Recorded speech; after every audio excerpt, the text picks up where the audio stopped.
स्वागत है दोस्तों। आज की हमारी क्लास आचार्य रामचंद्र शुक्ल जी के कथनों पर आधारित तीसरी क्लास है। हमने अब तक 2 क्लासें की हुई हैं जिसमें आचार्य रामचंद्र शुक्ल जी के हिंदी साहित्य के इतिहास की महत्वपूर्ण पंक्तियों को हमने कलेक्टिव ढंग से पढ़ा हुआ है।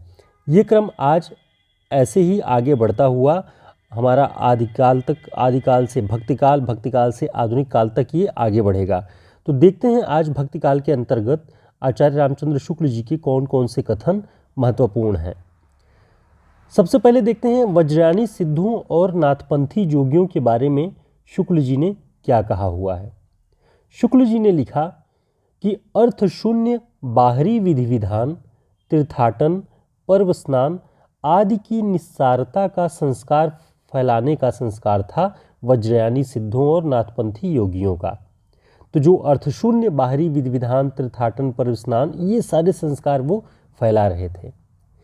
आगे भी लिखते हैं, भक्ति, प्रेम आदि हृदय के प्रकृत भावों का उनकी अंतस साधना में कोई स्थान न था, क्योंकि इनके द्वारा तो ईश्वर को प्राप्त करना सबके लिए सुलभ कहा जा सकता है। ये पंक्ति कहने का जो आशय है वो इस प्रकार है कि जो वज्रयानी सिद्ध और नाथपंथी थे वे मानते थे कि भक्ति और प्रेम तो इतनी सुलभ और आसान चीज़ है कि इनके माध्यम से कोई भी व्यक्ति ईश्वर को प्राप्त करने के मार्ग में आगे बढ़ सकता है। लेकिन हठ योग और तमाम तरह की जो तांत्रिक विधि विधान थे उनके माध्यम से जो यह तन जारों मसी करों लिखे राम का नाम, यह तन जारों शरीर को जला के भस्म कर देने वाला ये हठयोग का जो साधन था वो सबके बस की बात नहीं। इसलिए शुक्ल जी इनके बारे में लिखते हैं कि उनकी अंतस साधना का अंग प्रेम और भक्ति नहीं था, क्योंकि इसके द्वारा तो ईश्वर को सभी प्राप्त कर सकते हैं। ये बात आप ध्यान रखिएगा। ये वज्रयानी सिद्धों और नाथपंथियों के बारे में शुक्ल जी लिखते हैं।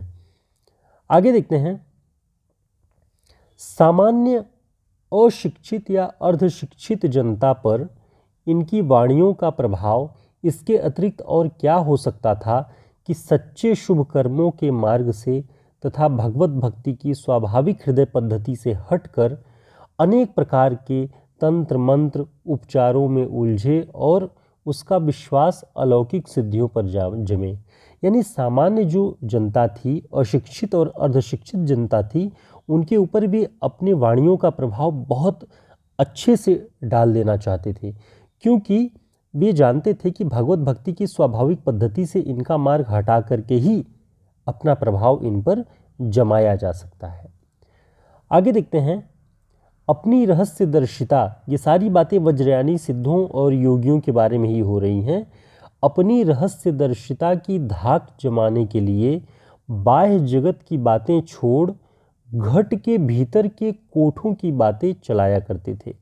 यानी आप बाहर से या जो ईश्वर की भक्ति में, प्रेम में लीन होकर के क्या क्या कर सकते हैं, उन सारी चीज़ों से आपका ध्यान हटा के, मनुष्य का ध्यान हटा करके वो घट के भीतर जो परम लोक बसा हुआ है वहाँ जाने की बात करते हैं। और वहाँ जाना, उसको प्राप्त करना सामान्य और अशिक्षित जनता के लिए बहुत ही मुश्किल बात थी। तो इस तरह से भी अपना प्रभाव, अपनी रहस्यदर्शिता का प्रभाव जमाते थे। देश के, शुक्ल जी आगे लिखते हैं कि देश के पूर्व भाग में जयदेव जी श्री कृष्ण प्रेम संगीत की गूंज चली आ रही थी।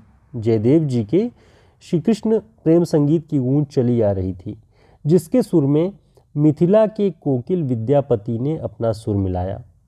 ये पंक्ति ध्यान रखिएगा, ये आचार्य रामचंद्र शुक्ल जी ने लिखा कि देश के पूर्व भाग में जयदेव के कृष्ण प्रेम संगीत की गूंज रही थी और मैथिल कोकिल विद्यापति जी का नाम मैथिल कोकिल भी है, उन्होंने भी जयदेव के उस सुर में सुर अपना मिलाया। दोस्तों, इस तरह के सभी जो नोट्स हैं हमारे हिंदी साहित्य के शॉर्ट नोट्स में TGT, PGT, assistant professor, UGC net सभी परीक्षाओं की दृष्टि से बहुत उपयोगी है हिंदी साहित्य का शॉर्ट नोट्स। इसमें हिंदी साहित्य का इतिहास, काव्यशास्त्र, भाषा विज्ञान, रचनाकार विशेष, वन लाइनर और प्रैक्टिस सेट इसमें आपको मिलेगा, टोटल 170 पेज में। दूसरा जो हमारा नोट्स है वो यूपी हायर की परीक्षा को ध्यान में रखते हुए पाठ्यक्रम में आधारित गद्य रचनाओं पर, जितनी गद्य रचनाएं लगी हुई हैं पाठ्यक्रम में, उन पर आधारित हमारा ये नोट्स है, जो कि यूपी हायर 2025 की परीक्षा की दृष्टि से बहुत उपयोगी है। 115 पृष्ठ का ये नोट्स बहुत उपयोगी है। आप सभी हमारे व्हाट्सएप नंबर पे संपर्क करके इसे ऑर्डर कर सकते हैं। परीक्षाएं नज़दीक हैं ताकि आपके पास ये समय से पहुंचा रहे और आप इससे तैयारी कर सकें। आगे देखते हैं, नाथपंथियों की अंतस साधना हृदय पक्ष शून्य थी, उसमें प्रेम तत्व का अभाव था। ये आचार्य रामचंद्र शुक्ल जी लिख रहे हैं। तो ये कभी भी किसी भी तरीके से आपसे प्रश्न में पूछा जाए कि कौन सा पक्ष प्रधान था नाथपंथियों में, तो हृदय पक्ष शून्य थी, प्रेम तत्व का अभाव था।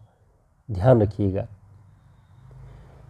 कबीर के बारे में वे लिखते हैं कि कबीर ने जिस प्रकार निराकार ईश्वर के लिए भारतीय वेदांत का पल्ला पकड़ा, उसी प्रकार निराकार ईश्वर की भक्ति के लिए सूफियों का प्रेम तत्व लिया और अपना निर्गुण पंथ धूमधाम से चलाया। ये बहुत महत्वपूर्ण पंक्ति है और इसके साथ इसमें कई सारे पॉइंट्स हैं, आपको ध्यान रखने चाहिए कि निराकार ईश्वर का कॉन्सेप्ट उन्होंने कहाँ से लिया? भारतीय वेदांत से।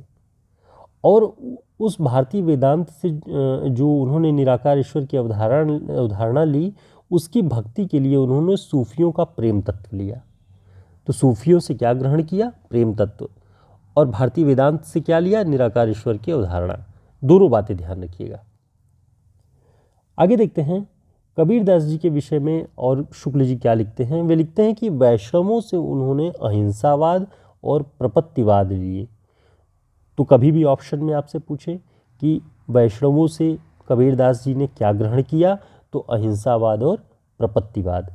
तो ये सारी बातें कबीर के बारे में जो शुक्ल जी ने कहे हुए हैं तत्व के रूप में, इन्हें ध्यान रखेंगे ताकि 3-4 ऑप्शन में दे कि वैष्णवों से अहिंसावाद लिया, भारतीय वेदांत से निराकार ईश्वर लिया, सूफियों से प्रेम तत्व लिया, और एक ऑप्शन कोई गलत दे देगा तो आपको वो छांटना होगा। तो उस तरह के प्रश्नों में भी ये बहुत उपयोगी होगा, जिस तरह के आजकल के पैटर्न हो गए हैं प्रश्नों के। आगे देखते हैं, ये बहुत महत्वपूर्ण पंक्ति है, इसे ध्यान रखिएगा। श्रद्धा और भक्ति वाले निबंध में भी ये है और ये हिंदी साहित्य के इतिहास वाले हिस्से से आपके लिए हमने कलेक्ट किया हुआ है कि भक्ति की निष्पत्ति श्रद्धा और प्रेम के योग से होती है। यानी श्रद्धा प्लस प्रेम कर दीजिए तो भक्ति की निष्पत्ति हो जाएगी, ये शुक्ल जी कहते हैं।